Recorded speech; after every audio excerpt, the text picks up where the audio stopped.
चुनावी बिसात पर फिर एक बार तैयार है सियासी मोहरे, लेकिन शय और मात होंगे आपके हाथ।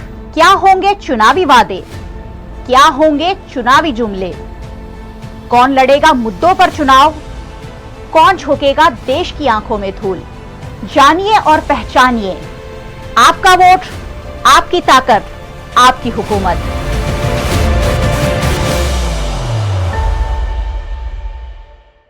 लोकसभा चुनावों का ऐलान हो चुका है और लोकतंत्र का जब सबसे बड़ा उत्सव आता है तब हर किसी को उसमें बढ़ चढ़कर पार्टिसिपेट करना चाहिए।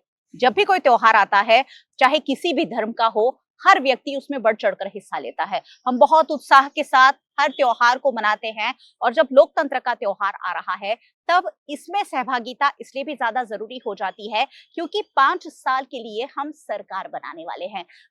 लोकतंत्र का जो उत्सव होता है वो सिर्फ एक दिन का नहीं होता है। अन्य जो उत्सव होते हैं एक दिन आते हैं चले जाते हैं, लेकिन ये जो त्योहार है उसका परिणाम 5 सालों तक हमें मिलते रहने वाला है और इसीलिए लोकतंत्र का ये जो उत्सव है उसमें सबकी सहभागिता जरूरी है। और सहभागिता कैसे दर्शानी है? क्या सिर्फ वोट करना है?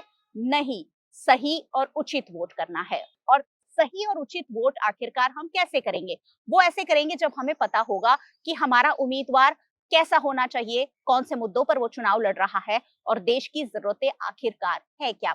आजकल लोगों का ध्यान भटकाने की बहुत ज्यादा कोशिश राजनीतिक दलों द्वारा की जाती है। अगर आप पॉलिटिकल लीडर्स के भाषण सुनेंगे तो उसमें अन्य पॉलिटिकल पार्टीज के बारे में आपको बहुत कुछ सुनने को मिल जाएगा, लेकिन देश की जनता के लिए वो लोग क्या करने वाले हैं वो चीजें कहीं ना कहीं मिसिंग होती है।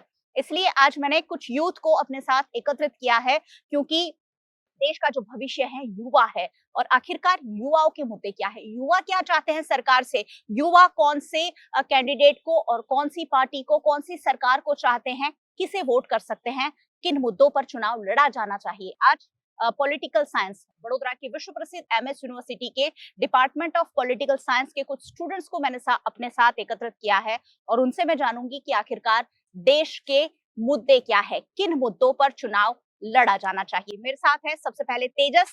तेजस से मैं पूछूंगी कि आखिरकार वो क्या सोचते हैं देश के मुद्दों के बारे में। तेजस आप बताइए, देश के मुद्दे आखिरकार है क्या? आज देश के मुद्दे बेरोजगारी, महंगाई और स्किल बेस्ड जो एजुकेशन नहीं मिल रहा है, वो सारी चीजें हैं। आज हम बात करते हैं कि हमारे क्षेत्र का विकास नहीं हुआ, लेकिन सबसे जरूरी बात आती है कि जो एक मेंबर ऑफ पार्लियामेंट, एक सांसद को member of parliament local area development जो ग्रांट दी जाती है वो हर साल ये होती है कि हर साल के 5 करोड़ रुपए और 5 साल के 25 करोड़ रुपए दिए जाने चाहिए। लेकिन वर्तमान की सरकार ने सिर्फ और सिर्फ 17 करोड़ रुपए दी और गुजरात में 26 सांसदों में से ज्यादातर सांसद ऐसे हैं कि जिन्होंने सिर्फ 9 करोड़ रुपए, कई ऐसे हैं जिन्होंने 7 करोड़ रुपए और कई तो ऐसे हैं कि जिन्होंने सिर्फ 3 करोड़ रुपए अपने लोकल एरिया डेवलपमेंट में खर्च किए हैं। तो ऐसे सांसद नहीं होने चाहिए कि जो अपने अपने ही एरिया की जो समस्याएं हैं, क्या उनको समाधान करना चाहिए, कैसा किस चीज के ऊपर पैसा खर्च करना चाहिए, वो उनको ही नहीं पता है। अगर पता होता तो ये चीज नहीं होती। आज लगातार हम देख रहे हैं कि महिलाओं के ऊपर अत्याचार बढ़ता जा रहा है। देख रहे हैं कि स्टूडेंट जब अपनी शिक्षा पूरी करके यूनिवर्सिटी या विश्वविद्यालय से बाहर निकलते हैं तो उनके पास रोजगारी के लिए कोई अवसर नहीं होता, या पेपर लीक होता है बार बार, या फिर भर्तियां कैंसिल की जाती है, या फिर जब आती है तब छोटी सी भर्तियां निकाल के आरक्षण को स्थान नहीं दिया जाता। ये बहुत सारे मुद्दे हैं। तो सांसद उन्हें चुनिए जो आपकी समस्या से अवगत हो और आपकी समस्या को जानता हो, समझता हो और आपकी समस्या उसके दिल के करीब हो, ताकि वो जल्द से जल्द उसका निवारण ला सके। ये सारी चीजों को देखकर हमें एक सांसद को चुनना चाहिए। ये सारे मुद्दे हैं। ये सारे मुद्दे हैं और इसीलिए मैंने आज इन युवाओं को एकत्रित किया है कि उनके मन में क्या चल रहा है, वो क्या चाहते हैं सरकार से, वो सरकार तक पहुंचाया जा सके। वीएनएम एक मीडियम बने यूथ और गवर्नमेंट के बीच, ताकि जब मैनिफेस्टो तैयार होगा युवाओं की इन बातों को ध्यान में रखा जाए, क्योंकि आखिरकार आगे चलकर सरकार इनको चलानी है। मेरे साथ अब प्रगति है। प्रगति क्या सोचती है इन मुद्दों पर, ये जान लेते हैं। प्रगति, क्या सोचते हैं आप, किन मुद्दों पर देश की सरकार को, पॉलिटिकल पार्टीज को और देश के नेताओं को चुनाव लड़ना चाहिए? मुझे लगता है कि देश के नेता और गवर्नमेंट अकाउंटेबल होनी चाहिए, उन्हें ट्रांसपेरेंट होना चाहिए। वुमेन सेफ्टी एक ऐसा इशू है जो बहुत इम्पोर्टेंट है। हमने कई स्टेट के सीएम को देखा है बहुत डेरोगेटरी टर्म यूज करते हुए, बहुत डेरोगेटरी रिमार्क पास करते हुए जब वुमेन सेफ्टी पर आता है। मेंस्ट्रुअल लीव जैसी चीज़ें हैं जो बहुत इम्पोर्टेंट होती है क्योंकि वुमेन का पार्टिसिपेशन वर्कफोर्स में बढ़ रहा है। और हम एक डेमोक्रेसी है और मुझे लगता है अब हम ज़्यादा इलेक्शन की ओर ज़्यादा शिफ्ट हो रहे हैं कि हर चीज़ इलेक्शन के अराउंड रिवॉल्व होने लगी है। सारी पार्टीज सिर्फ एक साल के लिए काम पूरा फोकस उनका होता है कि सिर्फ इलेक्शन आने वाला है, तो अब उनका काम करने का स्पीड अप हो जाता है सारे प्रोसेस। तो मुझे लगता है एक अकाउंटेबल गवर्नमेंट चाहिए जो ट्रांसपेरेंट हो अपने प्रोसेस में। तो आप सोचिए, प्रगति कह रही है कि देश की सरकार कैसी होनी चाहिए। मुद्दों से कहीं ना कहीं भटक रहे हैं जो देश के नेता है, क्योंकि शायद हम उन्हें सही तरीके से परख नहीं पा रहे हैं। एक साल अब देख पा रहे हैं, जब आचार संहिता लागू हुई उससे पहले बहुत सारे विकास कार्यों को तेजी दे दी गई। हर राज्य में भर भर झोली करोड़ों के विकास कार्यों के शुभारंभ, लोकार्पण और शिलान्यास कर दिए गए। ये विकास कार्य पूरे होंगे कि नहीं ये तो आने वाला वक्त बताएगा, लेकिन देश की जनता को लुभाने के लिए सिर्फ विकास कार्यों की सौगात काफी नहीं है। बहुत सारे ऐसे मुद्दे हैं जिस पर देश की सरकार को सोचना चाहिए। अब मेरे साथ यश है, यश से जानेंगे कि आखिरकार वो क्या सोचते हैं। यूथ को अट्रैक्ट करने के लिए पॉलिटिकल पार्टीज को क्या करना चाहिए, क्योंकि आखिरकार इन्हीं के भरोसे देश चलने वाला है। यश, क्या सोचते हैं आप इस पर? अगर हम लोग एक अहम मुद्दा देखा जाए, अगर हम लोग देखते हैं कि एजुकेशन और अफोर्डेबिलिटी जो है आजकल एजुकेशन का वो बहुत ही कम हो रहा है और एक्सेसिबिलिटी भी नहीं है। और अगर हम लोग देखा जाए तो स्टूडेंट लोन जो दिया जाता है स्टूडेंट्स को, उसके ऊपर के जो डेट है उसको रिलीव करने के लिए भी ऐसी कोई इतनी बेनिफिशियल इकोनॉमिक पॉलिसीज अभी तक बाहर नहीं की गई है। तो हम लोग ऐसे कैंडिडेट्स को चुने कि जो इन चीज़ों के ऊपर एड्रेस करें। और एम्प्लॉयमेंट के मामले में अगर देखा जाए तो कॉन्ट्रैक्चुअल एम्प्लॉयमेंट जो है आजकल वो बहुत ही, अगर देखा जाए तो उसकी एफिशिएंसी इतनी है नहीं। परमानेंट जो एम्प्लॉयमेंट है उसको ज़्यादातर हम लोग चाहे तो बढ़ा सकते हैं। तो इससे जो जॉब अपॉर्चुनिटीज़ और करियर स्केलिंग जो है उससे एक लिवेबल वेज हम लोग कह सकते हैं कि मिल सकता है। तो एक ये अहम मुद्दा है। और अगर हम लोग बात करी जाए कि वोकेशनल ट्रेनिंग जो है उसमें भी आजकल प्रैग्मैटिक स्किल्स जो है उसके ऊपर ध्यान नहीं दिया जा रहा है।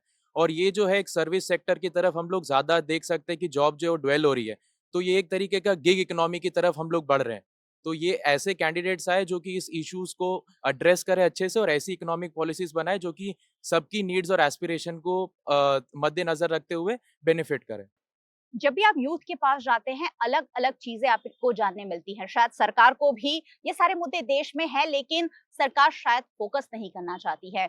हमारा यूथ जो है अब विदेश जा रहा है, क्योंकि यहाँ उन्हें प्रॉपर ना स्किल बेस्ड एजुकेशन मिल रहा है, ना उनके लिए वो एम्प्लॉयमेंट है जो उनके सपनों को साकार कर सके। और इसलिए यूथ जो है कहाँ तो भटक जाता है रास्ते से, क्योंकि अगर हम उन्हें रोजगारी नहीं देंगे तो हो सकता है वो गलत रास्ते पर चले जाए, या फिर वो बहुत टैलेंटेड है, अगर वो अफोर्ड करते हैं तो विदेश चले जाते हैं और अपना जो टैलेंट है, अपनी जो मेहनत है, अपनी जो लगन है, वो सारी विदेश को ऊपर लाने में लगा देते हैं। भारत को अब हमें विकसित देश की ओर आगे ले जाना है। इन युवाओं की भागीदारी बहुत ज्यादा जरूरी है और इसीलिए मैं आज उनसे बात कर रही हूँ। अब हमारे साथ पॉलिटिकल साइंस के स्टूडेंट्स पिंकू है। पिंकू, क्या सोचते हैं इस पर? पिंकू, आपकी क्या राय है इस पर? जैसे आपने बताया कि आज का जो युवा है, भारतीय युवा, वो ब्रेन ड्रेन का जो कॉन्सेप्ट है वो कहीं ना कहीं बहुत प्रभावी देखने को मिल रहा है कि हम यहाँ पे शिक्षण पद्धति हो या हमारा हम अगर एम्प्लॉयमेंट की बात करें, क्योंकि कहीं ना कहीं जो हमारे बेसिक रिक्वायरमेंट्स है वो यहाँ पे ठीक ढंग से पूरी नहीं हो पा रही हैं। तो जो युवा है वो कहीं ना कहीं आकर्षित हो रहा है बाहर के देशों की ओर और वो प्रयास करता है कि अगर एक दो स्तर तक तो चलो ठीक है, पर जब जीवन जीने का समय आएगा तो हम कैसे जिएंगे? हमारे पास जो बेसिक रिक्वायरमेंट्स हैं, व्यवस्थाएं ठीक से नहीं है, ढंग व्यवस्थित रूप से नहीं है चीजें, तो कैसे काम किया जाएगा? तो हमें ढूंढना पड़ता है कि क्यों ना हम बाहर किसी ऐसे देश में जाएं जहां पे हमारा एक सुव्यवस्थित रूप से हमारा जीवन जो है उसको हम जीने का तरीका ढूंढ सके। तो ये एक समस्या है जो ब्रेन ड्रेन जैसा कहीं ना कहीं क्यों हो रहा है, क्योंकि जो राजनीतिक दल हैं वो अपने जो हित हैं वो राजनीतिक हितों के ऊपर ही सीमित है। वो कहीं ना कहीं युवाओं के हितों को ध्यान ही नहीं दे रहे, और युवाओं को ध्यान नहीं देंगे तो ये मानना कि भारत जो एक युवा देश है, युवा राष्ट्र की ओर बनता जा रहा है और एक विकसित देश बन जाएगा, तो ये संभव नहीं है जब तक हम युवाओं की आवश्यकताओं को पूरा नहीं करेंगे। और मुझे क्या लगता है कि एक समस्या है कि हम राष्ट्रीय मुद्दे और जो क्षेत्रीय मुद्दे हैं उनके बीच में एक संतुलन नहीं बना पा रहे हैं। जो राजनीतिक दल हैं आज के समय में, वो अगर लोकसभा के चुनाव आ रहे हैं तो उनका जो है जो बातचीत है वो एक बिल्कुल अलग ढंग से रहेगी, या उनके जो लुभावने जो प्रोमिसेस रहेंगी वो अलग रहेंगी। और जब क्षेत्रीय दलों की बात होती है तो उसको कहीं ना कहीं वो तवज्जो नहीं दिया जाता। और क्योंकि भारत, जब हम राष्ट्र की बात कर रहे हैं तो अलग अलग क्षेत्रों से बना है ये राष्ट्र, तो हमें अगर उन क्षेत्रों की विशेष आवश्यकताओं को ढंग में, उनको ध्यान में नहीं रखा गया है तो ये कहीं ना कहीं कठिन लगता है। तो मेरे हिसाब से क्षेत्रीय और राष्ट्रीय मुद्दों के बीच में एक संबंध बनाना अगर एक राजनीतिक दल ठीक से कर पा रहा है तो ही हम शायद, हो सकता है कि युवाओं के मुद्दों को भी उसमें अकोमोडेट सही ढंग से किया जाएगा। तो कहीं ना कहीं वो लैकिंग है जो मुझे देखने को मिल रहा है, और वो समस्यात्मक रूप से मेरे को अनुभव उसका मैं देख पा रहा हूँ। बहुत बड़ी बात कही है पिंकू ने कि क्षेत्रीय मुद्दे और राष्ट्रीय मुद्दे, इन दो चीजों का अगर फर्क कर लिया जाए ना तो एक मतदाता भी बहुत बेहतर तरीके से अपने कैंडिडेट को परख पाएगा। हम अक्सर सांसद से शिकायत करते हैं कि हमारे इलाके में पानी नहीं आता है, लेकिन सांसद पानी नहीं लाते हैं। पानी आपके क्षेत्रीय जो नगर सेवक हैं, जो काउंसिलर हैं, आपके जो एमएलएज हैं, वो उनकी पेरिफेरी में आता है। सांसद की पेरिफेरी में जो आता है वो चीजें अलग हैं, वो राष्ट्रीय देश के साथ जुड़ी हुई है। क्षेत्रीय और राष्ट्रीय मुद्दों को अलग अलग रखकर अगर हम इस चुनाव को देखते हैं तो शायद एक बहुत बड़ा अंतर हम क्रिएट कर पाएंगे। हम वोट करने जाएं और सही व्यक्ति को वोट करने जाएं, सही मुद्दों पर लड़ने वाले व्यक्ति को वोट करने जाएं। बहुत सारे लोग उन्हें मैनिफेस्टो ही नहीं पता होता है, कौन सी पॉलिटिकल पार्टीज ने क्या दावे किए हैं, क्या वादे किए हैं, पिछले 5 साल पहले क्या वादे किए थे, उनमें से कितने पूरे किए हैं, यही बहुत सारे लोगों को पता नहीं होता है। ऐसे में कैसे आप सोच सकते हैं कि हम एक बेहतर सरकार चुनकर ला सकते हैं? आपको अवेयर होना ही पड़ेगा, और सबसे ज्यादा अवेयर होना पड़ेगा देश के युवाओं को। आज इसी कोशिश के तहत पॉलिटिकल साइंस के कुछ युवा हमारे साथ जुड़े हैं। गौतम भी हमारे साथ है। गौतम, क्या सोचते हैं आप इस पर? हमारे कॉन्स्टिट्यूशन मतलब संविधान में जो प्रावधान है कि एक सांसद बनने के लिए 25 वर्ष की आयु होनी चाहिए, लेकिन अगर हम जब देखें कि इलेक्शन के माहौल में जब कोई पॉलिटिकल पार्टी हैं जो अपना कैंडिडेट लिस्ट जारी करती हैं, तो वहाँ पे युवा का भागीदारी एकदम से, मतलब अगर कहें तो 0.5%, जो भी एक्सेप्शनल है, जो कभी कभार देखा जाता है। और जो एक टर्म है जो डायनेस्टिक पॉलिटिक्स जो हो रही हैं, वो हमें, ये लोगों को पता ही नहीं कि हम अगर ऐसे युवा हैं तो हमारा भी एक वॉइस जो पार्लियामेंट में होना चाहिए वो मिसिंग है। तो इसके लिए एक प्रोविजन पॉलिटिकल पार्टीज, जैसे कि उन्होंने बहुत जगह, ऐसे कि मैं नाम अगर लूं तो जैसे कि आईएनसी के उनके नेता राहुल गांधी, वो खुद कहते हैं कि हम युवा को बहुत प्रमोट करते हैं, लेकिन उनके जैसे लिस्ट अभी उन्होंने जारी किए हैं तो उसमें से अभी गिनती के 1 या 2 जो हैं वो भी लेट 30s में हैं उनके कैंडिडेट्स। सिमिलरली अगर हम देखें बीजेपी, जो हमारी अभी प्रोमिनेंट पार्टी हैं, उनके प्रोमिनेंट वक्ता जैसे कि के अन्नामलाई, जो अभी स्टेट प्रेसिडेंट है तमिलनाडु के, उन्होंने भी बहुत बार बातें की हैं अपने लोकल लोगों से, जिन्होंने अपना व्यक्तित्व रखा है कि हमें भी लोकल युवा जो उनका रिप्रेजेंटेशन होना चाहिए, वो उन्होंने भी बात कही है। बट वही चीज़ उनके जो कैंडिडेट लिस्ट जब जारी होती है तब वहाँ पे वो मिसिंग होती है, क्योंकि युवा को एक प्रोमिनेंट, एक जो उनको स्टेज चाहिए, जो उनके कोई बातें लोकसभा तक पहुंचे, राज्यसभा तक पहुंचे, वो उनको एक पोजीशन, एक कैपेसिटी जैसे बिल्डिंग होनी चाहिए, वो नहीं हो रही है। और दूसरी बात कि जहां हम बात करते हैं कि अभी हमारी डेमोक्रेसी बहुत ही नई है और डेवलप हो रही है, और विकसित भारत की हम जब कल्पना करते हैं तो हमारे यहाँ जो लेबर पार्टिसिपेशन रेट जो बढ़ रहा है, तो उसी में विमेंस का पार्टिसिपेशन हो रहा है। जैसे कि मेरी मित्र प्रगति ने कहा कि मेंस्ट्रुअल लीव, तो मेंस्ट्रुअल लीव की बातें अगर जब हमारे लोकसभा में की जाती हैं तो उसकी कोई एक संवेदना के साथ उसे देखा नहीं जाता, क्योंकि अगर हमारा अभी पार्टिसिपेशन बढ़ रहा है, विमेंस पार्टिसिपेशन बढ़ रहा है, तो उनको भी एक जो एक फेनोमेना है, नेचुरल फेनोमेना है, तो वो हमको एक्सेप्ट करना होगा और उसके बारे में प्रोग्रेसिवली डिसीजन लेना होगा। और साथ ही साथ जैसे कि हमने रिसेंटली COP28 जैसे कॉन्फ्रेंस ऑफ पार्टीज में हमारा जो बढ़ता हुआ जो हमारा एक कद है इंटरनेशनल फोरम में, तो हमने तो बहुत सारे, जैसे कि 2015 में इंटरनेशनल सोलर अलायंस बनाया, अभी रिसेंटली हमने बायोफ्यूल अलायंस बनाया, लेकिन हमने बहुत सारी पॉलिसीज बनाई, लेकिन उसे इम्प्लीमेंट करना भी बहुत ही जरूरी है, क्योंकि पॉलिसी बनाना और उसके इम्प्लीमेंट करने में बहुत गैप है हमारे देश में। तो यही मेन एजेंडा होना चाहिए पॉलिटिकल पार्टीज की, यूथ का प्रेजेंटेशन पार्लियामेंट में होना। गौतम के दो मुद्दों को मैं यहाँ हाईलाइट करना चाहूंगी। युवाओं की सहभागिता, बहुत बड़ी बात कही। जो सूची कैंडिडेट्स की बाहर आ रही है उसमें 30 साल से 40 साल के आसपास के लोग तो बहुत कम ही हैं। हमारे यहाँ एक माहौल सेट है कि मंत्री अगर आपको बनना है तो वो 50 साल के ऊपर के ही हो सकते हैं। युवाओं की सहभागिता ही नहीं होगी तो युवाओं की जो थॉट है, युवाओं की जो मांगे हैं, वो कैसे सरकार तक पहुंचेगी। बहुत बड़ी बात है, युवाओं को बढ़ चढ़कर आगे आना होगा, ना सिर्फ वोटिंग के लिए लेकिन पॉलिटिक्स में भी आना होगा आगे। ये स्टूडेंट्स जो हैं पॉलिटिकल साइंस पढ़ रहे हैं, मैं आशा करती हूँ कि ये युवा आगे चलकर देश का भविष्य तो बने लेकिन पॉलिटिक्स में भी जाएं ताकि देश को एक बेहतर नेतृत्व प्रदान कर सके। और उन्होंने बात कही पर्यावरण की। कोई भी पॉलिटिकल पार्टीज का मैनिफेस्टो आप उठा लो, वहां पर्यावरण आपको कहीं भी देखने नहीं मिलेगा, जबकि सबसे बड़ी जरूरत पर्यावरण है। जिस तरह हम क्राइसिस का सामना कर रहे हैं, बहुत ज्यादा गर्मी पड़ रही है, बहुत ज्यादा ठंड पड़ रही है, बहुत ज्यादा बारिश भी हो रही है, ये सारी चीजों का सामना हर एक व्यक्ति को करना पड़ता है, चाहे वो अमीर से अमीर हो, चाहे गरीब से गरीब हो। तो पर्यावरण पर तो हम ध्यान दे ही नहीं रहे हैं। कौन सी पॉलिटिकल पार्टीज पर्यावरण को मुद्दा बनाती है, ये भी हमें सोचना चाहिए। पॉलिटिकल पार्टीज को भी इस पर जरूर ध्यान देना होगा कि ऐसे मुद्दे उठाएं जो सीधे सीधे लोगों से जुड़े हैं। मेरे साथ आयुष हैं, ये भी पॉलिटिकल साइंस की पढ़ाई करते हैं। आयुष, आपका क्या मानना है, क्या कहना है, देश किन मुद्दों पर चुनाव लड़ रहा है जबकि देश की जरूरतें कुछ और है? काफ़ी सारे मुद्दों की चर्चा हो चुकी है, लेकिन उसमें एक मुद्दा जो मुझे लग रहा है कि सबकी ज़रूरत के हिसाब से, वो है बजटिंग का इशू है। कि जब हम किसी नीति की बात करते हैं, किसी प्रोजेक्ट की बात करते हैं, तो जाहिर सी बात है कि उसमें आपको पैसा देना पड़ता है, बजट देना पड़ता है। लेकिन अगर हम वेलफेयर स्टेट की बात करें, जैसे कि हमारा भारत का जो संविधान है, वो एक वेलफेयर स्टेट की बात करता है, और वेलफेयर स्टेट में 2 सबसे ज़रूरी चीज़ें गिनी जाती है, एक है स्वास्थ्य और एक है शिक्षा।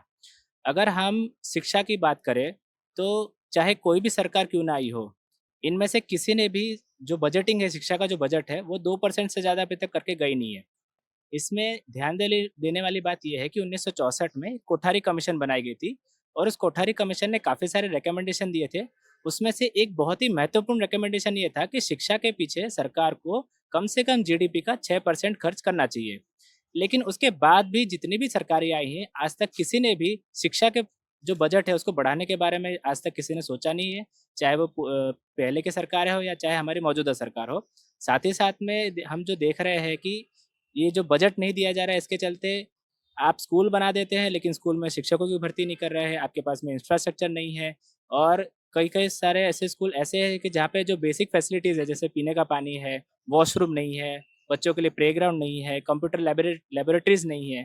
तो ऐसे में क्या हम आशा कर सकते हैं कि एक गुणवत्ता वाली शिक्षा हम अपने बच्चों को प्रोवाइड करा पाएँगे?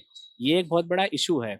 उसके साथ-साथ हम बात करते हैं स्वास्थ्य की, तो स्वास्थ्य में जो डब्ल्यूएचओ है, वर्ल्ड हेल्थ ऑर्गेनाइजेशन, इनका भी रिकमेंडेशन ये है कि कम से कम 6% आपको अपने बजट का स्वास्थ्य के पीछे खर्च करना चाहिए। लेकिन उसमें भी वही बेदरकारी हम देख रहे हैं कि जो स्वास्थ्य बजट है हमारा, वो भी मुश्किल से 2% के आसपास ही घूम रहा है, उससे ज़्यादा कोई सरकार ये चीज़ों को बढ़ा नहीं रही है। और इसका नतीजा हम ये देख रहे हैं कि हमारे जैसे बड़ौदा शहर की बात करें, तो एसएसजी हॉस्पिटल जैसा एक अच्छा हॉस्पिटल हमें मिला है, लेकिन एक दुखदाई परिस्थिति हम देख रहे हैं कि वहाँ पे जो एक्सरे मशीन ऑपरेटर है, उसकी पोस्ट खाली पड़ी है, वहाँ पे भर्ती नहीं हो रही है। नर्सेस की जो स्टाफ है, वो वहाँ पे कमी है, डॉक्टर्स की कमी है, सफाई कामदारों की कमी है, जिसके चलते हम देख रहे हैं कि एसएसजी हॉस्पिटल में हर तरफ गंदगी फैली हुई है। तो बात ये है कि अगर आप बात करते हैं कि हमें एक अच्छा राष्ट्र का निर्माण करना है, हमें देश का विकास करना है, तो सबसे ज़रूरी बात ये है कि आपको उसके लिए पैसा तो देना पड़ेगा, बजट तो आपको देना पड़ेगा। बिना उसके तो कोई भी प्रगति हो नहीं सकती है। और जैसे कि मैं एक शोध का विद्यार्थी हूँ, मैं रिसर्च कर रहा हूँ, तो हमारे लिए सबसे ज़रूरी होता है कि हम 5 साल का हम जब फॉर्मल एजुकेशन लेते हैं, उसके बाद हम रिसर्च में आते हैं, तो हमारे लिए सबसे बड़ा सवाल खड़ा हो जाता है कि हमें अपने घर को भी सँभालना होता है। इसीलिए स्कॉलरशिप दी जाती थी पीएचडी के स्टूडेंट्स को। तो मौजूदा सरकार ने नॉन नेट जो स्कॉलरशिप थी, वो बंद करवा दी। यहाँ गुजरात सरकार की एक स्कीम निकलती है, शोध उसका नाम है, जिसका मैं भी लाभार्थी हूँ। लेकिन उस शोध में सबसे अजीबोगरीब बात ये है कि वो 2 साल के लिए दी जाती है, पर अगर मैं किसी कारण से ये स्कॉलरशिप को बीच में छोड़ता हूँ, तो मुझे जितनी रकम मुझे सरकार की तरफ से प्राप्त हुई है, वो सारी रकम मुझे 18% ब्याज समेत लौटानी पड़ेगी। तो क्या इसे हम छात्रवृत्ति या स्कॉलरशिप कहेंगे? ये तो एक तरह का लोन हो गया। सरकार एजुकेशन लोन की बात करती है, पर एजुकेशन लोन में तो कमाई हो रही है। आपको अगर देना है तो आप बजट बढ़ाइए, सब्सिडीज बढ़ाइए, ताकि जो गरीब घर के विद्यार्थी है वो भी बिना संकोच के, बिना किसी मुश्किल के पढ़ाई कर सके। तो हमारे हिसाब से जो युवा है, हम जो देश के छात्र हैं, हमारी अपेक्षा यही है कि जो भी सरकार इस इलेक्शन में चुन के आए, हम उनसे यही अपेक्षा रखेंगे कि स्वास्थ्य के पीछे और शिक्षा के पीछे अब उनका जो बजट है वो बजट अपना बढ़ाएंगे ये। अगर एक घर चलाना हो तब भी बजट की जरूरत पड़ती है और सुचारू बजट की जरूरत पड़ती है। अगर आप रेस्टोरेंट या होटल के पीछे पूरा आपका महीने का बजट खर्च कर देंगे तो आपके बच्चों की फीस कहाँ से आएगी? बस इतनी सी बात अगर सरकार भी समझ ले तो बहुत आसानी हो जाएगी। हम बड़े बड़े प्रोजेक्ट्स पर तो खर्च कर रहे हैं, लेकिन इन बच्चों को बेसिक शिक्षा और स्वास्थ्य जैसी सुविधाएं नहीं दे पा रहे हैं। बड़ी बड़ी यूनिवर्सिटीज है जहाँ बड़ी बड़ी स्कूलें हैं, पढ़ाई हो रही है लेकिन वो बहुत महंगी है। अगर हम उन्हें सरकारी स्कूल, सरकारी यूनिवर्सिटीज में पढ़ाने का उतना भी अगर हम उनके लिए नहीं कर पा रहे हैं तो शायद भारत विकसित देश बनने में बहुत साल लगा देगा अगर अच्छी शिक्षा और अच्छा एजुकेशन नहीं होगा। उन्होंने बात वडोदरा की ही उठाई तो मैं भी वडोदरा को ही कोट करना चाहूंगी। विश्व प्रसिद्ध एमएस यूनिवर्सिटी, जहां देश विदेश से हजारों स्टूडेंट पढ़ने आते हैं और सालों से पढ़ने आते हैं, लेकिन वहां भी बुनियादी सुविधाओं का अभाव आपको देखने मिल जाएगा। वहां जो फीमेल स्टूडेंट्स हैं उनके लिए वॉशरूम्स नहीं है, इस तरीके की बहुत सारी चीजें। पीने के पानी की सुविधा का अभाव है। आप सोचिए, अगर हम स्टूडेंट्स को पीने के पानी की सुविधा और टॉयलेट की ही सुविधा नहीं दे पाते हैं तो किस बुनियाद पर हम उन्हें वडोदरा पढ़ने बुलाते हैं। एसएसजी हॉस्पिटल की बात कही, सरकार बहुत गर्व से कहती है कि मध्य गुजरात की सबसे बड़ी हॉस्पिटल वडोदरा में है, लेकिन हम और आप जैसे लोग वहां जाना नहीं चाहते हैं। बहुत गरीब वर्ग के लोग जिनके पास नहीं ही पैसा है और इलाज कराना जरूरी है, वो ही वहां जाना पसंद करते हैं। जिनके पास थोड़ा सा भी पैसा है वो प्राइवेट डॉक्टर के पास ही जाना पसंद करते हैं, क्योंकि गंदगी और स्वास्थ्य सुविधा दोनों पर ही सवाल उठे रहते हैं। और इसीलिए ये जो स्टूडेंट हैं अपनी अपनी बातें सरकार तक पहुंचाने की कोशिश कर रहे हैं। हमारे साथ अभिषेक है। अभिषेक, आपसे भी पूछना चाहूंगी, क्या एड ऑन करना चाहेंगे? आपके दोस्तों ने बहुत सारे मुद्दे पहुंचाए हैं सरकार तक। जैसे मेरे मित्र ने बताया, संविधान में लोगों को उस इलेक्शंस में नेता को चुनना चाहिए जो आपके जो मुद्दे हैं उसको बहुत अच्छे तरीके से जानता हो। जैसे हमारा देश जिसमें 140 करोड़ से ज़्यादा जनसंख्या, जिसमें 50% से ज़्यादा 25 साल की उम्र के लोग रहते हैं, जिस देश को यंगिस्तान देश बोला जाता है, उसमें रिप्रेजेंटेशन में यूथ का भागीदारी एकदम ना के बराबर है। तो इतने बड़े देश जिसका पॉपुलेशन इतना यंग है, उन मुद्दाओं को ये सरकार कैसे समझती है, ये अपने आप में एक क्वेश्चन है कि आप कैसे लोगों की प्रॉब्लम्स को समझ रहे हैं। और इसका मेन प्रॉब्लम रिप्रेजेंटेशन है। हमारे देश में यंग लोगों का रिप्रेजेंटेशन पॉलिटिक्स में इतना रिस्ट्रिक्टेड है और इतना प्रॉब्लम है उसमें कि एक आम यंग आदमी इलेक्शंस में पार्टिसिपेट करना उसको इतना मुश्किल है कि 25 साल की उम्र, 25,000 रुपये नॉमिनेशन फीस और बहुत सारे इलेक्शन कॉस्ट जैसी चीज़ें हैं जिसकी वजह से यंग लोग इलेक्शन प्रोसेस से छूट जाते हैं। तो ये सारे मुद्दे हैं चुनाव के, जिसे यूथ आपकी ओर अट्रैक्ट हो सकता है। अगर कोई भी पॉलिटिकल पार्टीज या उसके रिप्रेजेंटेटिव इसे सुन रहे हैं तो जरूर गौर कीजिए, क्योंकि बहुत बड़ा वर्ग है युवाओं का जो सरकार चुनकर लाता है। इनमें बहुत उत्साह होता है, ये बहुत जज्बातों से भरे होते हैं, वो बहुत रिसर्च भी कर जाते हैं, पढ़कर जाते हैं कि सरकार ने क्या किया, सालों पहले सरकार ने क्या किया, ये सरकार क्या कर रही है। क्योंकि ये बच्चे गूगल वाले हैं, स्मार्टफोन है उनके पास सब कुछ वन टच पर है। तो ये सारी चीजों को, ये रेस्टोरेंट जाने से पहले भी सर्च करके जाते हैं, मूवी देखने से पहले भी उसका रिव्यू पढ़कर जाते हैं। तो ये ऐसे बच्चे हैं, तो इनकी आप पर बेहद पैनी नजर है। तो अगर आपने सही तरीके से अपने आप को रिप्रेजेंट नहीं किया, आपकी पॉलिटिकल पार्टीज को रिप्रेजेंट नहीं किया, तो ये यूथ आपको वोट नहीं करने वाला है। कोई भी दल हो, पॉलिटिकल पार्टी कोई भी हो, पॉलिटिकल कैंडिडेट कोई भी हो, लेकिन युवाओं के इन मुद्दों को कोई भी दरकिनार नहीं कर सकता। मैनिफेस्टोस बनने की प्रक्रिया जारी है। हम चाहते हैं वीएनएम के माध्यम से हम सरकार तक पहुंचा पाए, अन्य पॉलिटिकल पार्टीज तक ये पहुंचा पाए कि देश के मुद्दे आखिरकार ये हैं। धर्म और जाति पर बांटने की जरूरत नहीं है, आरक्षण की बात करने की जरूरत नहीं है। ये युवा अपने हिसाब से अपने आप को आगे ले जाएंगे और देश के भविष्य को सुनिश्चित करेंगे। बस आप उन्हें बेसिक सुविधाएं जिनकी ये बात कर रहे हैं वो अगर उन्हें मुहैया करा दी जाए तो विकसित भारत का जो आपका सपना है उन्हें साकार करने में ये यूथ जो है कंधे से कंधा मिलाकर आपके साथ चलेगा। भारत देश को हम बिलियन ट्रिलियन इकोनॉमी बनाने की बात कर रहे हैं, वो बहुत आसान होगा अगर युवाओं के इन मुद्दों को सुन लिया जाए। चुनावी चक्कर और चक्कर सत्ता का, इसीलिए मैं चला रही हूँ कि हर एक चीज आप तक पहुंचे, देश के नागरिकों तक पहुंचे, समाज के हर व्यक्ति तक पहुंचे, ताकि जब वोट करने की बारी आए आप सही व्यक्ति को वोट कर सके। मैं रोजाना कह रही हूँ, आपका वोट, आपकी ताकत और आपकी हुकूमत, 5 साल तक आपकी सरकार होगी अगर आपने सही कैंडिडेट को वोट किया। तो सोचिए, समझिए, परखिए, अभी भी काफी दिन है और मैं रोजाना इसी पर बात करूंगी कि आखिरकार देश का नेता कैसा हो, किन मुद्दों पर आपको देश के नेताओं को परखना है, पॉलिटिकल पार्टीज को परखना है। बहुत बहुत शुक्रिया दोस्तों, आप सब हमारे साथ जुड़े और बहुत बहुत शुक्रिया आप सबका हमारे साथ जुड़ने के लिए। आपको वैसे भी जुड़ना है क्योंकि ये सारी बातें हमने आपके लिए की है। हर एक व्यक्ति तक ये बातें पहुंचना जरूरी है। वीएनएम का यूट्यूब चैनल है जिसे आपने अगर अब तक सब्सक्राइब नहीं किया है कर लीजिए, क्योंकि हम यहाँ उन्हीं मुद्दों पर चर्चा करते हैं जो आपके लिए जानना जरूरी है। फेसबुक पर पेज पर अगर आप हमें देख रहे हैं जरूर शेयर कीजिए, ये बात हर घर तक पहुंचना जरूरी है। आप हमें ओटीटी प्लेटफॉर्म्स पर देख रहे हैं, डेली हंट, वोडाफोन टीवी, जियो टीवी और जियो टीवी फाइबर 498 नंबर के चैनल पर वीएनएम टीवी को 24 घंटे लगातार देखा जा सकता है। देखते रहिए वीएनएम, जुड़े रहिए वीएनएम के साथ। नमस्कार।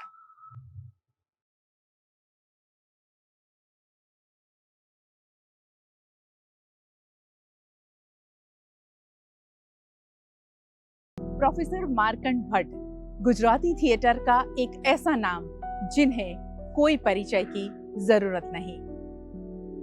वडोदरा में बसने वाला हर एक व्यक्ति इस नाम से वाकिफ है, और क्यों ना हो। थिएटर के इस जगत में उन्होंने अपनी एक छवि बनाई है जो आज भी लोगों के दिलों में बरकरार है। वर्ल्ड थिएटर डे पर हम याद करेंगे प्रोफेसर मार्कंड भट्ट को, जिन्हें नाट्य कला के विश्व पितामह कहा गया है, और उनके बारे में बात करेंगे उन्हीं के शिष्य। यूं तो उनका परिचय और उनके बारे में बातें शब्दों में बयां करना बहुत मुश्किल है, लेकिन आने वाली पीढ़ी को उनके बारे में गहराई से पता चले, इस सोच के साथ उनसे जुड़े कुछ यादगार लम्हों को आपसे साझा करेंगे। आज की युवा पीढ़ी उनके बारे में वो जानकारी आज लेने वाली है जो शायद हमारे घरों में बात नहीं होती है। मार्कंड भट्ट का जन्म 2 अक्टूबर 1929 में वडोदरा में हुआ। गुजराती थिएटर के एक्टर और डायरेक्टर रहे मार्कंड भट्ट ने अपनी कला को अपने तक सीमित न रखते हुए कई लोगों को 30 सालों तक थिएटर सिखाया। ये જે લેક્ચરર થયા ને ડ્રામાના એટલે એમની ઈચ્છા અહીંયા આપણા અહીંમાં ડ્રામાના વિદ્યાર્થીઓ બહુ એ થાય અને થિયેટર ચલાવે। એમના હાથ નીચે ભણ્યો બી ખરો। શરૂઆત મારી કોલેજમાં એવી રીતે થઈ, જસવંત ઠાકરનું નામ આપણે સાંભળ્યું છે। તે વખતે હું ડિપ્લોમા કરતો હતો અને અમારી કોલેજની ડિગ્રી કરવી હતી, પણ ડિગ્રી સવારની અને મારી જે સ્કૂલનું ટીચર તરીકે સર્વિસ કરતો હતો એ સવારની, એટલે હું ડિગ્રી કરી શકતો નહોતો, એટલે ડિપ્લોમા થઈ ગયો। પછી માર્કંડભાઈ જ્યારે અહીંયા કોલેજમાં આવ્યા અને એ અરસામાં અમે એમને મારું જે અહીંયા શ્રેય સાધક મંડળના કોમ્પિટિશન નાટકોની ચાલતી હતી, એમાં અમારી સ્કૂલ તરફથી અમે ઉતરતા હતા। હું એક અંબાલાલ પટેલ, અમારી બેની જોડી હતી, ત્યારે એમાં જજ તરીકે માર્કંડ ભટ્ટ હતા। તે વખત કોલેજની દશા શું હતી ખબર છે? હું જ્યારે ફર્સ્ટ ડિગ્રીમાં ગયો ને ત્યારે શિક્ષકો વધારે ને વિદ્યાર્થીઓ ઓછા।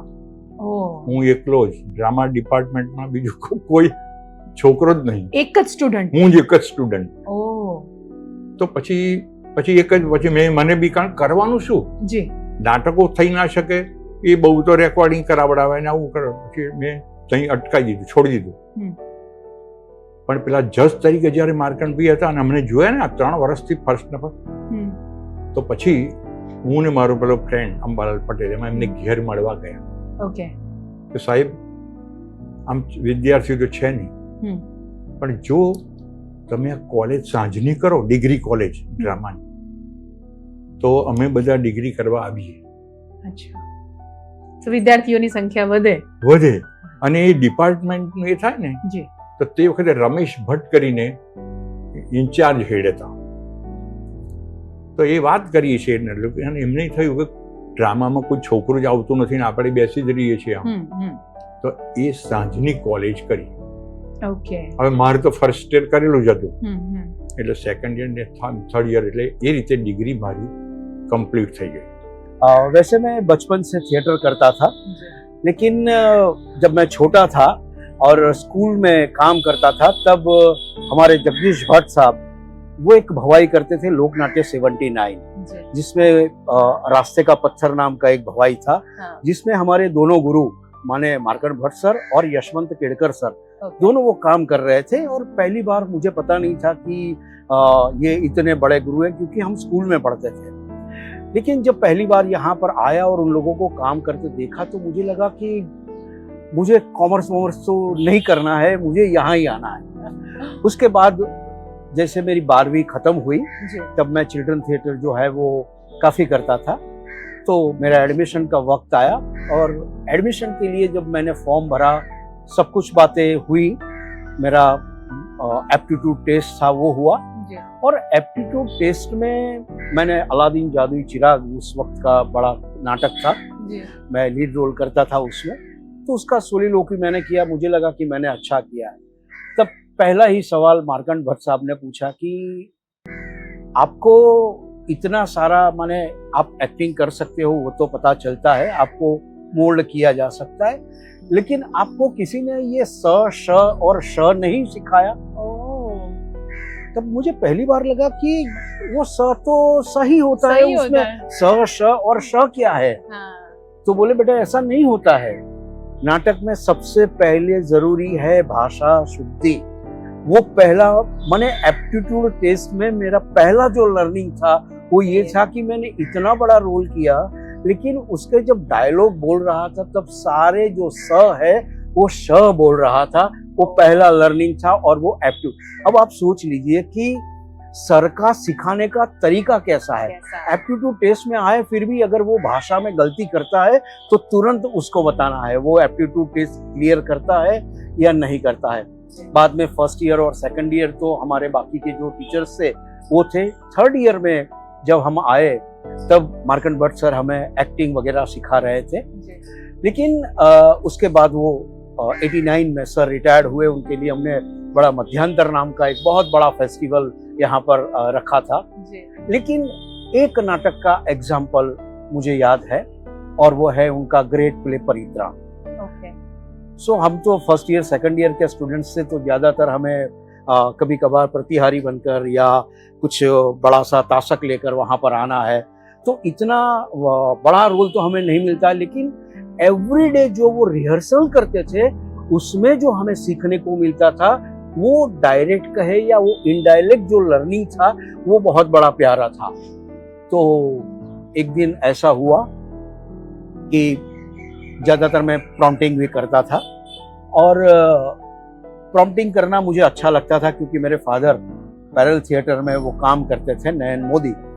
तो वो बहुत अच्छे प्रॉम्प्टर थे, तो वो मुझे स्किल पता थी कि वो क्या करते थे. तो एक दिन ऐसा हुआ कि 1 या 2 दिन के लिए कोई जो सर है वो नहीं आने वाले थे. तो मार्कंड भट्ट सर ने तुरंत बोल दिया कि राकेश आज प्रॉक्सी करोगे आप. तो उस दिन मुझे ऐसा लगा कि मैं ये भीष्म हो या दूसरा कोई कैरेक्टर हो, उसका प्रॉक्सी मुझे करना है. और वो जो प्रॉक्सी किया ना, तब आकर पीछे से ऐसा हाथ लगाया, आगे चलना है. एंड लास्ट मेमोरी जो थी, इतना ट्रैवलिंग करने के बाद, भारत भाग्य विधाता, आई प्लेड सरदार वल्लभ भाई पटेल कैरेक्टर. यहाँ ओपन एयर थिएटर के अंदर ही उसका प्रयोग था. और उसके अंदर जब वो परफॉर्मेंस खत्म हुआ तो सर मंच पर आए और अप्रिशिएट किया, सब कुछ किया. लेकिन एक सेंटेंस जो कहा वो आज भी मेरे कानों में है कि अब मैं सुख से जा पाऊंगा, मेरा डिपार्टमेंट सेफ हाथों में है. क्या तो वो जर्नी जहाँ स श और स से यहाँ तक का जो जर्नी था, वहाँ पर कभी भी हमने ऐसा नहीं सोचा था कि हमारे मार्कंड भट्ट सर या केलकर सर ने जो शिक्षण हमें दिया है उसको आगे कैसे ले जाना है, बस उसके ऊपर ही विचार किया था। वो रंगमंच अन्य जो दिग्दर्शक थे या अन्य जो नाट्यविद थे उनसे वो थोड़े अलग से हटके हुआ करते थे, क्योंकि हमेशा उनका कोई विद्यार्थी कुछ नया करे उसके लिए वो प्रोत्साहित करते थे। और पिछली निवृत्त होने के बाद भी उन्होंने अभिनय किया, दिग्दर्शन किया, तो अभिनय में उन्होंने अपने विद्यार्थी को कभी एक प्रतिस्पर्धी की हैसियत से नहीं देखा है। ऑन द कॉन्ट्री, जब युवाओं के साथ, युवा अभिनेताओं के साथ जब काम करते थे तो वो क्या सोच रहे हैं, उनकी कार्य पद्धति क्या है, उसके बारे में वो पहले अभ्यास कर लेते थे और उसके बाद वो जो युवा रंगकर्मी है उसके साथ तालमेल मिलाने की एक बात करते थे। क्या बात। और इसके अलावा बहुत सारे उन 90s और 2000 के बाद बहुत सारे युवा दिग्दर्शक, लेखक वगैरह आए। मात्र बड़ौदा में ही नहीं, पूरे गुजरात के अंदर बहुत सारे उभर के और आज बहुत नामी नाम है। तो उनके साथ भी उनका जो कम्युनिकेशन होता था वो ज्यादातर सभी लोगों के प्रयोग देखने के लिए उपस्थित होते थे।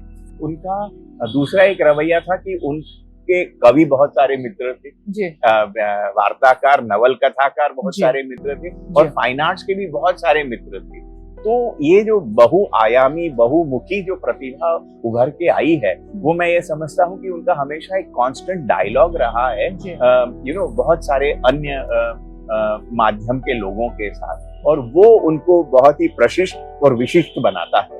मार्कंड भट्ट के एक्टिंग का दौर बचपन से ही शुरू हो गया था। महज 10 साल की उम्र से उन्होंने एक्टिंग की दुनिया में कदम रखा। बड़ोदरा की विश्व प्रसिद्ध महाराजा सयाजीराव यूनिवर्सिटी से उन्होंने अपनी मास्टर्स की डिग्री हासिल की। 1998 में उन्होंने ड्रामा में मास्टर्स की डिग्री हासिल की थी। इसके बाद सौराष्ट्र संगीत नाटक अकादमी में वो head of department of drama के तौर पर कार्यरत रहे। 1969 से 1989 तक वो डिपार्टमेंट ऑफ थिएटर आर्ट के हेड रहे। साथ ही 1984 से 1989 तक बड़ोदरा की महाराजा सयाजीराव यूनिवर्सिटी के फैकल्टी ऑफ परफॉर्मिंग आर्ट्स के डीन भी रहे। साथ ही वो 1992 से 1995 के बीच गुजरात संगीत नाटक अकादमी के अध्यक्ष भी रहे। उन्हें आधुनिक गुजराती थिएटर का भीष्म पिता माना जाता है, जिन्होंने 1960 के दशक में थिएटर को पुनर्जीवित किया।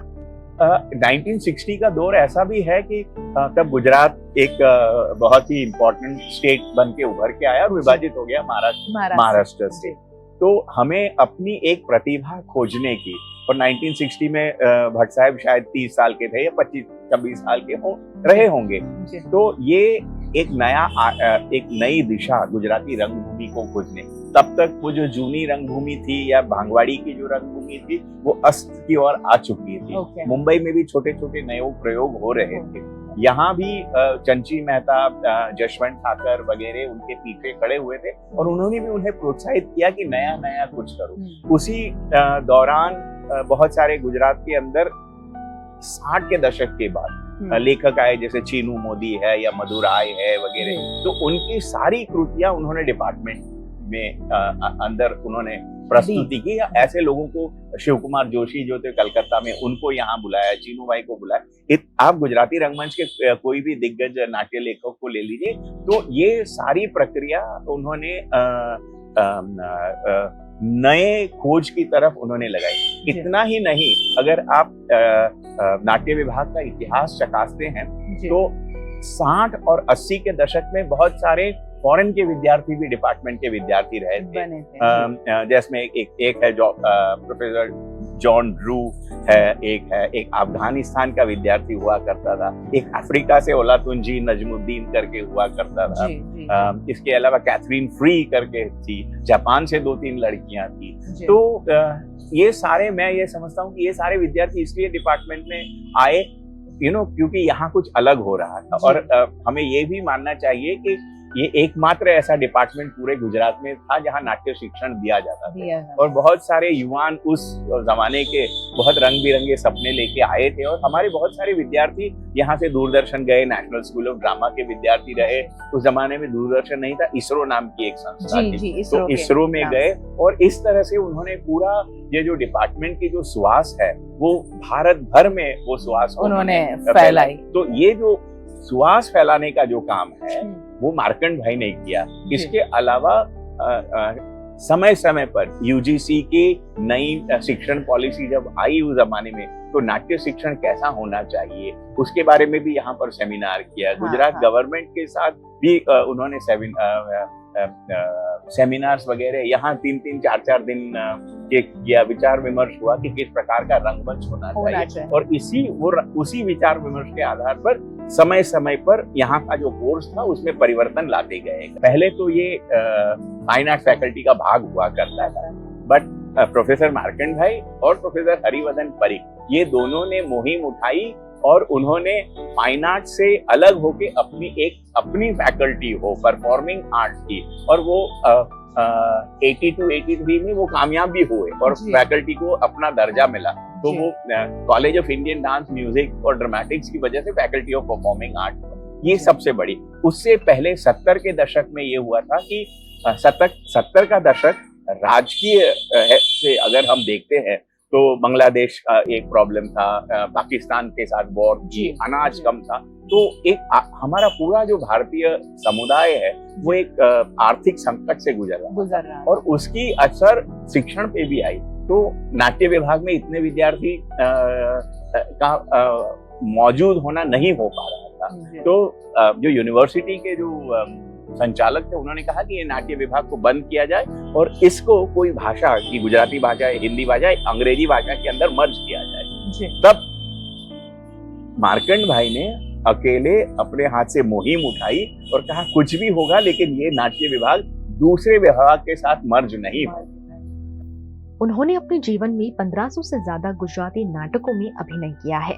उन सभी नाटकों का नाम लेना शायद मुमकिन नहीं, लेकिन उनकी कुछ बेस्ट नाटक का नाम आपको बता देते हैं। अत्रलुप्ता सरस्वती, मुक्तधारा, रक्तबीज, अग्नि अने वरसाद, गगने मेघ छवायो, वेनिसनु व्यापारी, श्रद्धा फड़ी, होलिका, वसुंधराना वहाला दवाला, नवलदोला, फिंगरप्रिंट, परित्राण, सुमन लाल टी दवे, कागड़ी कागड़ा मानसो और ऐसे ही कई थिएटर प्ले में अपने अभिनय से मार्कंड भट्ट ने लोगों का दिल जीता। उनका अगर हम पूरा कार्यकाल देखें, फैकल्टी में ड्रामा डिपार्टमेंट में उनके नाटक किए जाते थे और दूसरा त्रिवेणी में भी वो नाटक करते थे। जो त्रिवेणी में उनके जो नाटक हुआ करते थे वो ज्यादातर मनोरंजन, लोक भोग्य या मनोरंजन को देने की, बट उसमें भी कहीं ना कहीं प्रायोगिकता को उन्होंने महत्व दिया था। यहाँ फैकल्टी डिपार्टमेंट में जो प्रकार के वो उन्होंने मंचन किया, उनका विषय वस्तु या नाटक का चयन वगैरह, तो उसमें ज्यादातर प्राथमिकता वो एक्सपेरिमेंटेशन को होता है, भाषा को लेके एक्सपेरिमेंटेशन, ताकि विद्यार्थी को ये पता चले कि मनोरंजन के नाटक के अलावा इस प्रकार का भी नाटक है। और जो हमारी एक्टर की ट्रेनिंग है वो सबसे ज्यादा अच्छी एक्सपेरिमेंटल थिएटर या प्रायोगिक रंगभूमि में होनी चाहिए। और इसके अलावा भी यहाँ पर जो भी नाटक उन्होंने निर्माण किए उसके सारे बहुत सारी जगह पर इंटरनेशनल नेशनल कॉन्फ्रेंसेस में वो नाटक गए। उसके बहुत सारे टिकट शो, वसुंधरा ना वाला धौला या परित्राण है, अत्रलुप्ता सरस्वती है, ऐसे सारे नाटकों के टिकट शो भी हुआ करते थे। बहुत सारे मंडलों ने उनके बहुत सारे शोज भी किए हैं करके। तो वो दोनों प्रकार के नाटक में करते थे। जैसे कि मैं कहूँ कि मधुराई का सबसे पहला नाटक जो था कागड़ी कागड़ा ने मानस, हाँ, तो मार्कंड भाई ने यहाँ डिपार्टमेंट में 70s की साल, तो मधुराई का नाटक तब भी बहुत ही मुश्किल होता था डायरेक्ट करने के लिए, और वो उन्होंने विद्यार्थी के साथ लेके किया था प्ले बॉक्स के अंदर। तो वो अपने समय से तो डेफिनेटली थोड़े आगे ही थे, ऐसा नहीं। और दूसरा, अगर कोई नाटक अन्य भाषा में बहुत ही अच्छा है चाहे वो अंग्रेजी में क्यों ना हो। तो इसीलिए उनके जो आप अगर रेपर्टरी उनका जो नाटक देखेंगे तो वो बंगाली में से आपको मिलेंगे, हिंदी में से आपको मिलेंगे, मराठी में से आपको मिलेंगे, और मूलभूत गुजराती में तो है ही है। और गुजराती में भी चंची मेहता, झवेरचंद मेघाणी, उन सभी के नाटक में उन्होंने मंचस्थ किए हैं। तो अगर एक विद्यार्थी अगर यहाँ 5 साल पढ़ता है तो वो अपने साथ मार्कंड भट्ट की एक पर्सनालिटी लेके जाता है। 78ની સાલમાં અમેરિકન પ્રોફેસરો અમારે ત્યાં ખાલી વિઝિટ માટે આવેલા, પરફોર્મિંગ આર્ટ્સ હા પરફોર્મિંગ આર્ટ્સમાં, અને એમાં માર્કંડ ભાઈ ડીન હતા જી। તો અમે એ લોકોની આયા એટલે બધી આમ લઈ જઈએ થિયેટર, પછી અમે શો કરીને બધો અસલ ભવાઈવાલાને બોલાયા, એનો શો બતાડ્યો। અમે લોકો જે મોડર્ન ભવાઈ કરતા હતા એ બતાડ્યું, બીજા અમુક નાટકના પ્રસંગો બતાડીએ, બધું બતાડીએ અહીંયા બીજે। તો પછી મને વિચાર આવ્યો એક દિવસે રાત્રે કે આ લોકો ભવાઈ જુએ, આ બધું જુએ, પણ એનો અર્થ શું? ખાલી ડ્રેસ જુએ, નાચવાનું જુએ, પણ જે સંવાદનું મહત્વ છે, સટાયર, જોક્સ, એની કપલેટ, એ તો બધી ખબર જ ના પડે ને। એટલે મને કઈ એવો તુક્કો કઈ ઉપરની ઈચ્છા થઈ છે, એટલે મેં બીજે દિવસે માર્કંડભાઈને વાત કરી કે સાહેબ આપણે આ લોકોને થોડુંક કઈ અંગ્રેજી કરીને બતાડીએ તો આવી રીતે ખબર પડે ને, કે કરો, કઈ વાંધો નથી। હવે જો હું અંગ્રેજીનો માણસ નથી, પણ મેં આમ બધી કપલેટ ને એવું આમ જરા ગોઠવી અને 15 મિનિટની ભવાઈ બનાવી। એમાં પ્રાર્થના અને પછી રંગલો ને રંગલી। મારા મનમાં શું કે હું રંગલો બનીશ અને આપણી પેલી ડાન્સમાં પારુલબેન શાહ કરીને હતા, ડોક્ટર પારુલ શાહ, હા, એ રંગલી બનશે, આવું વિચાર કરેલો અને આ લોકોને બતાડીએ। ગણેશની પ્રાર્થના તો આવે, જય ગણેશ જય ગણેશ જય ગણેશ દેવા, માતા તોરી પાર્વતી ને પિતા મહાદેવા, જય ગણેશ જય ગણેશ। પછી ઇંગ્લિશમાં કરવાનું નાનું, જય ગણેશ જય ગણેશ જય ગણેશ દેવા, mother his Parvati and father Shankar દેવા, જય ગણેશ જય ગણેશ। પ્રથમ પહેલા પૂજા તારી મળે શાંતિ દેવા, in the beginning your prayer for to get peace। પછી આગળની લાઈન બેસતી નહોતી એ પ્રમાણે, એટલે મેં આમ એ કરી નાખ્યું, others may be also happy, that is our wish। જય ગણેશ જય ગણેશ, પ્રાર્થના થઈ ગઈ। એટલે પેલી ઇંગ્લિશ તે લોકોનું ઉચ્ચારણ એવું ને એમનું પ્રોનાઉન્સિએશન એવું આવી ગયું, એ થઈ ગયું। પછી આમ નાચતા નાચતા આયા Rangli, why you came here and what is the purpose of your arrival? એટલે પેલી એમ કહે, oh my purpose of arrival, એટલે આપણે પેલું ઓડિયન્સમાંથી કોન્ટેક્ટ કરીએ ને તો એમનો જે લીડર હતો ને એનું નામ માઇકલ હતું, એટલે એમ કે oh my purpose of arrival is professor Michael, એવી એવું કે। એટલે હું કહું, oh my God mister Michael, એટલે પેલે કે why are you so surprise? Oh there is nothing for surprise, but Michael is 65 and you are only 16. Michael is 65 and you are only 16. Shh. Better not to speak about let us go to canteen Rangli, let us go to canteen tak thaiya ta thai। यहाँ एक सैटर theatre नाम का एक चलता है कार्यक्रम, जिसमें हर महीने एक विद्यार्थी का नाटक मंचित किया जाता है।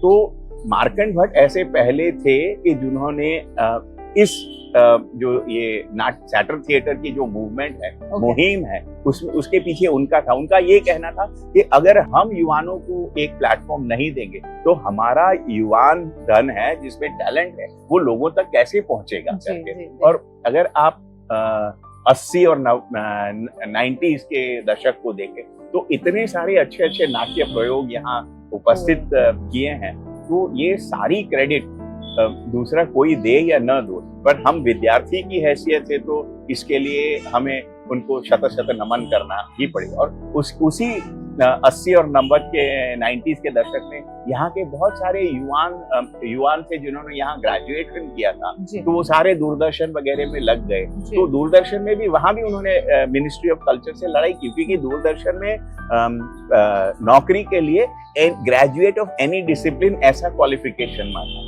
तो उन्होंने कहा कि नहीं, अगर आप एनी डिसिप्लिन रखेंगे तो कोई भी आएगा, किसी को भी नौकरी मिलेगी जिसको इस कला के बारे में कुछ भी नहीं मालूम है। तो वो जो क्वालिफिकेशन के अंदर आज कहा जाता है एक्सपीरियंस ऑफ थिएटर और थिएटर ग्रेजुएट, वो उन्हीं की बदौलत। अभिनय के साथ उन्होंने कई नाटकों का निर्देशन भी किया।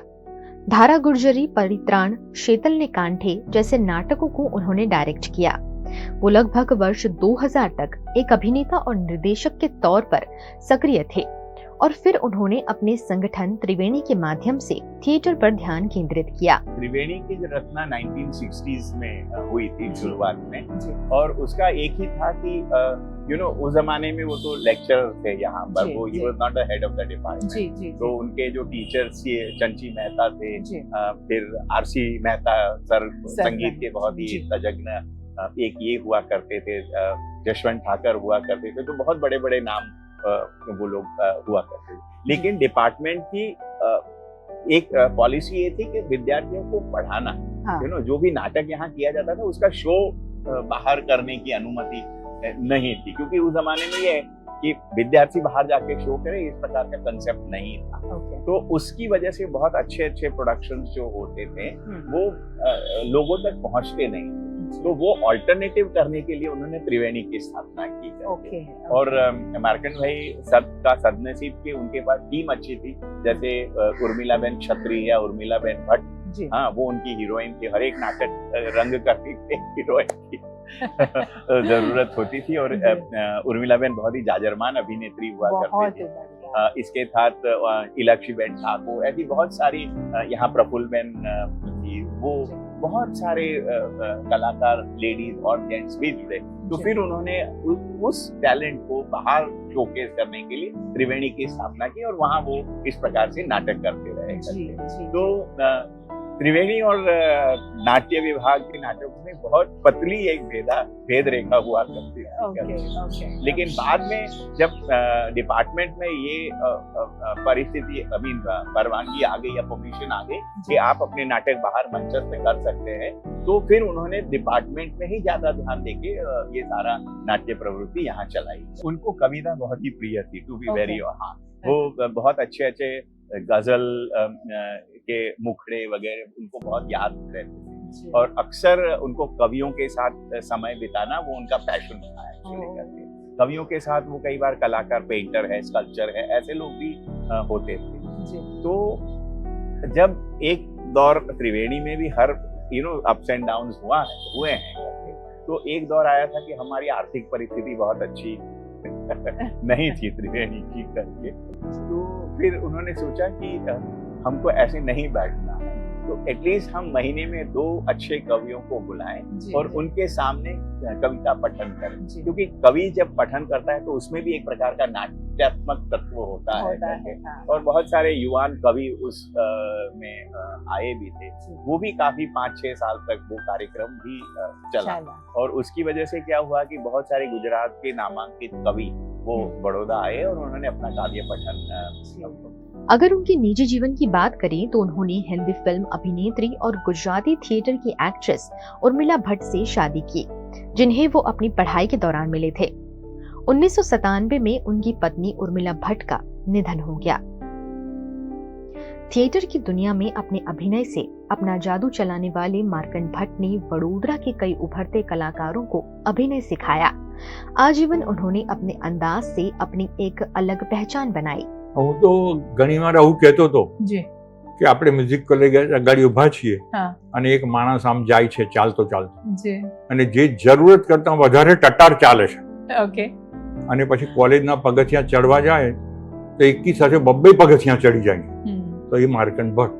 બીજું સાહેબને શું હતું જી આ છોકરા કોઈ કાકા કે ને હા અંકલ બંકલ તો નહોતું ગમતું જી જી નહીં આમ બિલકુલ જરા એમને ઇવન મોટી ઉંમરના થયા પછી સેજ પગની બી તકલીફ હતી પણ સાહેબ લાકડી ના લે જી એમને આમ આમ ને આમ ટટાર ને ટટાર એવું એમનું એક નેચર જ હતો। જી જી સ્કૂટર બી ચલાવતા હું એમને જોતો ને તોય પણ આમ કડક ના કડક જ।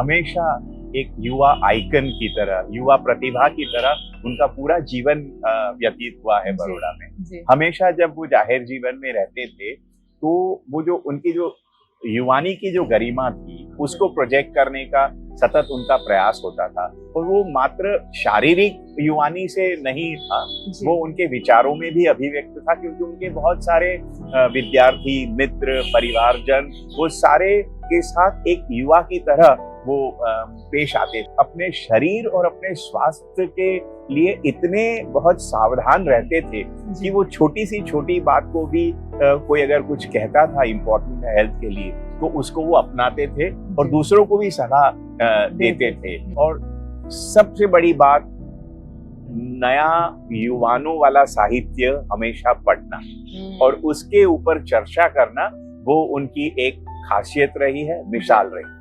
साल 2016 में 87 साल की उम्र में मार्कंड भट्ट ने इस दुनिया को अलविदा कह दिया, लेकिन आज भी लोगों के दिलों में और थिएटर में अभिनय करने वाले हर एक उभरते अभिनेताओं के दिलों में वो जिंदा है। वर्ल्ड थिएटर डे पर हमने राजवी एक ऐसी शख्सियत के बारे में, एक ऐसे उम्दा कलाकार के बारे में जानकारी दी है दर्शकों को। आप आज की जो जनरेशन हो, आपने उनके बारे में जाना समझा और ये बात लोगों तक भी पहुंचाई है। आपने क्या सीखा, क्या समझा? आज की जनरेशन में जहाँ वेब सीरीज और इतनी नई नई प्लेटफॉर्म्स आ रहे हैं, नई नई कहानियों से जुड़ने के लिए, अपनी स्टोरीज बयां करने के लिए, वहाँ थिएटर क्या रोल प्ले करता है और हमेशा से क्या रोल प्ले करता आया है, इसके बारे में आज मुझे जानकारी मिली। और मेरे जैसे कई लोग हैं, मेरी जनरेशन के कई लोग हैं जिन्हें ये जानकारी पहुंचना बहुत जरूरी है। तो आज जो खास शख्सियत के बारे में हमने जो जानकारी आप तक पहुंचाई है, जो जानकारी हमें मिली है, इस जानकारी को और आगे बढ़ना बहुत जरूरी है। आप भी इस कहानी को ज्यादा से ज्यादा लोगों तक शेयर करें ताकि हम सही मायनों में इन्हें ट्रिब्यूट दे सकें। और वडोदरा शहर और गुजरात के नाट्य कला के भीष्म पितामह को आज के दिन याद करना सार्थक हो सके।